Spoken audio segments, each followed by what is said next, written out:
El ejercicio de un cambio profundo depende tanto de los dirigentes como de los dirigidos. Nos preguntamos qué hubiera sido de Napoleón sin sus ejércitos, sin sus generales, sin sus capitanes. Quizás nada más que un pequeño militar con grandes ambiciones y desmedidas pretensiones de mando. Esto último sucedió con la mayoría de las autoridades bíblicas, quienes fueron desautorizadas por un agregado de tribus que se negaron a seguirlos, que se negaron a esforzarse por una unidad solidaria de conjunto, por un mundo y una vida mejores. Esto sucedió en la campaña de la conquista de Canaán con Josué. Allí las trompetas de Jericó resonaban en toda la región. Si bien es cierto que las mismas figuras de autoridad pueden acompañar los procesos de cambio desde su inicio hasta el final, los liderazgos con frecuencia son asumidos por diferentes personas en diferentes momentos. Unas asumen en el arranque, otras en el juego medio y otras en el cierre. Una situación muy frecuente es que se inicien ciertas transformaciones con un liderazgo desde una posición de autoridad e inmediatamente un conjunto diverso de líderes desde posiciones que no tienen autoridad pero que cuentan con la autorización y el apoyo de la autoridad, las continúen y la autoridad asuma personalmente el cierre del proceso. Otro patrón frecuente es el que generan ciertos líderes desde posiciones sin autoridad, quienes desafían el orden instituido y poco a poco se van institucionalizando nuevas formas de autoridad, tanto en el juego medio como en el cierre. Ciertamente no hay un solo patrón de autoridad y liderazgo, excepto por el hecho de que en muy raras ocasiones una figura de liderazgo se mantenga en todo momento a lo largo de un proceso de cambio.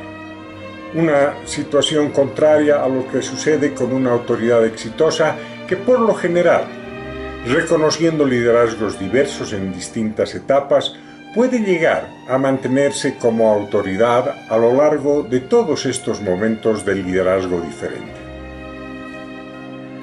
En el caso de Moisés es evidente que él inició el cambio, trabajosamente lo llevó adelante durante un largo y complicado juego medio, y fue Josué quien cerró o inició el cierre del ciclo de transformaciones con la conquista de la ciudad de Jericó y de otras ciudades más. Fue Josué quien concretó la distribución de las tierras conquistadas entre las 12 tribus. Sin llegar a Aram, donde había arribado, donde había comenzado todo este proceso Abraham, Josué se instaló en la localidad de Gilgal y desde allí coordinó el ataque y la ocupación de diversas regiones y ciudades de Canaán. Más allá de eso no sabemos mucho más de Josué. Una vez distribuidas las tierras parece desvanecerse en el relato bíblico. Uno de los rasgos más importantes de Josué fue el empezar a nombrar y estructurar el territorio conquistado. Marcó con una columna conformada simbólicamente por 12 piedras el lugar por donde cruzaron el Jordán de oriente a occidente, y donde, al igual que en el cruce del Mar Rojo, las aguas se detuvieron para que pasen las huestes israelitas sin siquiera mojarse los pies. Para preparar la entrada en Tierra Santa, Josué mandó a que todos los antiguos esclavos sean circuncidados. Restableció la fiesta de la Pascua y estableció en Siquem, en la localidad de Siquem, un lugar para la colocación del tabernáculo, el arca de la alianza, el candelabro de los 7 brazos y los ángeles guardianes de la ley. Para la distribución de las tierras entre las 12 tribus estableció una serie de límites, nombres y referencias. Un mínimo de hitos o landmarks fueron establecidos para una tierra que para los hebreos era ignota e indiferenciada. Por encima de su propio hijo y de la tradición patriarcal, Moisés había elegido y preparado a Josué para asumir la misión de la toma de Canaán. Josué hizo todo ello porque no solo fue preparado como guerrero y conductor de los ejércitos, sino como conductor de todo el pueblo de Israel. Mucho antes del momento crucial de la distribución de tierras, Josué fue adquiriendo práctica administrativa y cobrando visibilidad como autoridad subalterna. No olvidemos que Josué fue el artífice de los 2 censos de población realizados durante el Éxodo. Fue un líder de apoyo reconocido y empoderado por el líder máximo del Éxodo. Fue formado para asumir posiciones de autoridad y así dar continuidad al cambio e instituir la transformación que se había iniciado con la salida de Egipto y que culminaría con el reparto de tierras a las 12 tribus. Josué, durante los 40 años del Éxodo, se preparó a sí mismo y preparó a los miembros de su tribu para dirigir ejércitos. Sus tareas fueron aquellas de manejo de población bajo las normas de un mando militar especializado. Josué había sido parte de los grupos de avanzada que trajeron testimonios de las bondades de las tierras de Canaán y las mostraron a Moisés y a los israelitas que dudaban de su existencia y de la calidad de la tierra. Ello hace que Josué, el líder con el que se cierra el Éxodo, sea un conocedor del área a conquistar y a distribuir, así como conocedor de su gente, de la gente con la cual habría que luchar. Josué elige la ciudad de Jericó para su primera hazaña como autoridad que ejerce un liderazgo transformador. La historia de las trompetas que derriban las murallas de Jericó y de la procesión del Arca de la Alianza en torno a ellas, al son de cantos y alabanzas al Señor, es el primer paso de una relativamente corta campaña militar llena de milagros y portentos. En otras ciudades hará que el sol se pare en su recorrido, lo cual llenó de pánico a los habitantes de 31 ciudades que debían ser conquistadas. Tales proezas se difundieron como un reguero de pólvora entre los habitantes de las ciudades bajo amenaza. El miedo al pueblo elegido por el Dios único se extendió por toda la región. Muchos pueblos aborígenes prefirieron pactar a enfrentarse a las huestes de ese Dios que paraba el sol y derribaba las murallas sin que nadie las toque. Es así que, tomada la ciudad de Jericó, Josué preparó la estrategia de toma de toda Palestina. Este empezó con el envío de varios agentes a diferentes lugares de la región, quienes a su vuelta trajeron la información de que los cananeos estaban temerosos del Dios único y que en general estaban dispuestos a transar el asentamiento de los israelitas en regiones no ocupadas por los antiguos vecinos de Canaán. Aquella predisposición de los lugareños no afectó en lo más mínimo al espíritu guerrero y conquistador de Josué, quien distribuyó todas las tierras de Canaán y sus aledañas entre las tribus de Israel como si fueran terrenos carentes de historia, de población y de un patrimonio cultural de larga data. No fue otra cosa lo que pasó con el territorio asignado a la tribu de Dan, un territorio que se extendía desde la ciudad antes amurallada de Jericó en el este hasta el puerto de Jopa en el oeste. Los descendientes de Dan no pudieron asentarse allí debido a que esas tierras estaban ya densamente habitadas, densamente asentadas, y los lugareños no iban a permitir que unos recién llegados los despojen de sus viviendas y sus tierras de cultivo. Luego de ser rechazados por los aborígenes, la tribu de Dan quiso asentarse en los terrenos inmediatamente aledaños, y fue expulsada ya no por aborígenes, sino por la tribu de Benjamín. Lo mismo sucedió con las tribus hermanas de Efraín, Manases y Zebulón, por lo que tuvieron que resignarse a habitar en tierras del extremo norte, en un territorio más arameo que cananeo. Esta asignación tan conflictiva de tierras quería alcanzar sin mayor conocimiento geográfico ciertas metas inmediatas de distribución de un territorio entre 10 tribus que nacieron de los hijos de Jacob, excluyendo a los descendientes de las hijas y a los levitas, que la tribu de Leví, de la que Moisés y Aarón eran parte. Sin embargo, a los descendientes de Josué les asignó 2 provincias, una para Manases y otra para Efraín, tribu de la cual era parte Josué. El relato bíblico en estas circunstancias hace una extensa relación de cuántos y quiénes eran miembros de cada tribu y el por qué unas tribus recibieron mayores extensiones que otras. Estas determinaciones hicieron que unas tribus se sientan más satisfechas que otras. Los de la tribu de Dan claramente se sintieron desfavorecidos e incluso engañados en el reparto.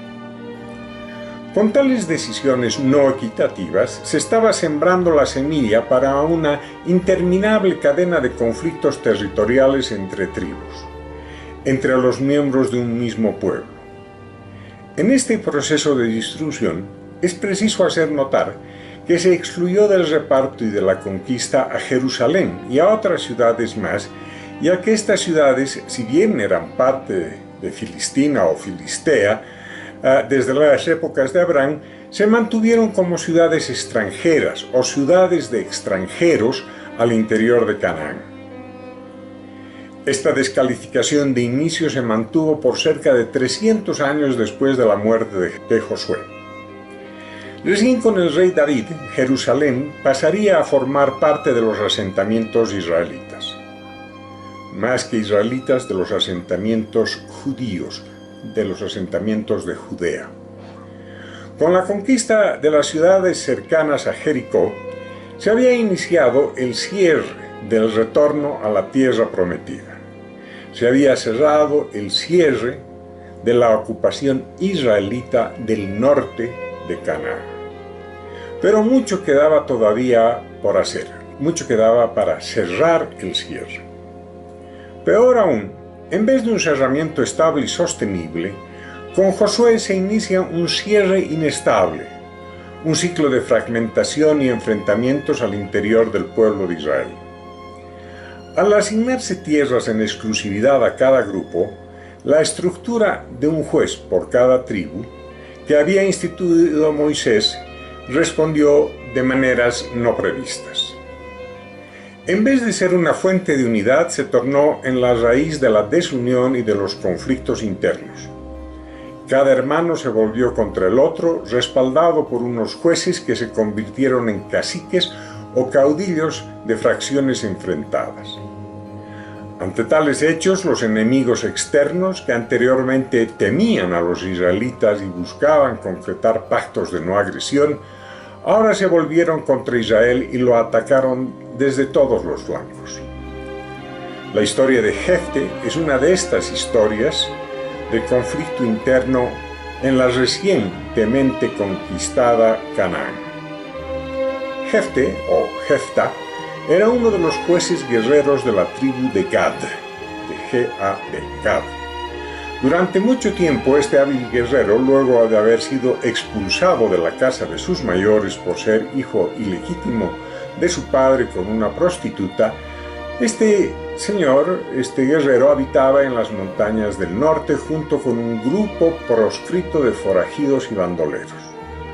Sin embargo, ante la inminencia de un ataque de los amonitas, los miembros de su tribu lo llamaron para ungirlo juez y para que dirija la defensa. Jefte combatió a los agresores y los derrotó. Y sus victorias le hicieron aspirar más. Él quería más. De manera expresa hizo conocer su pretensión de someter a las tribus vecinas y liderar todos los ejércitos de Israel, lo cual incomodó a otras tribus que le hicieron conocer sus reparos. En estas circunstancias se volvió contra los de la tribu de Efraín, de la cual Josué fue su descendiente más importante, y los aniquiló. Para la aniquilación de los efraimitas, estableció una forma muy particular de reconocimiento. Para distinguir a los efraimitas era necesario identificarlos mediante una distorsión en el habla.